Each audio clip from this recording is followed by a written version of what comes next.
हर दिन का अपना एक इतिहास होता है और एडिटर जी हिंदी पर हम आपके लिए लेकर आते हैं हर दिन की इतिहास की कहानी।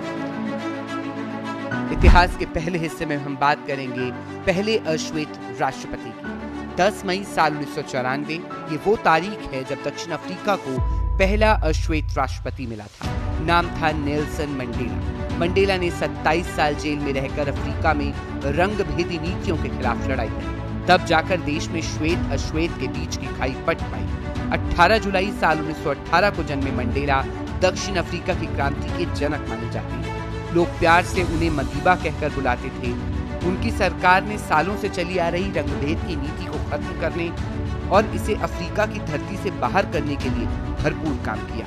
When a government decides to ban political organizations of the oppressed, intensifies oppression.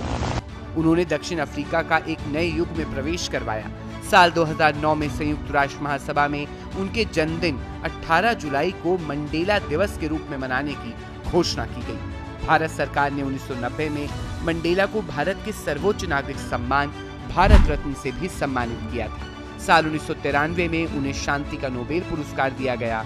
आपको बता दें, भारत में जो सम्मान महात्मा गांधी को मिलता है उतना ही सम्मान दक्षिण अफ्रीका में नेल्सन मंडेला को दिया जाता है।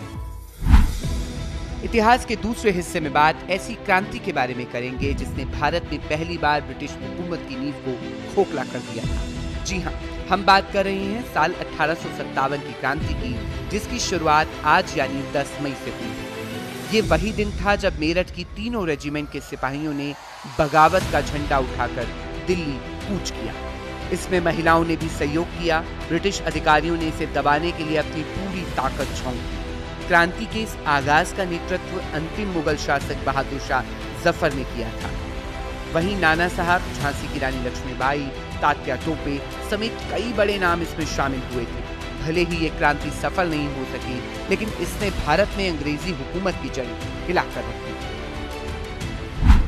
इतिहास के तीसरे और आखिरी हिस्से में बात ऐसे द्वीप की करेंगे जिसे वास्तव में क्रिस्टोफर कोलंबस ने खोजा था। इस द्वीप का नाम था कायमान द्वीप। 10 मई साल 1503 यूरोपीय खोजकर्ता कोलंबस ने पहली बार देखा था।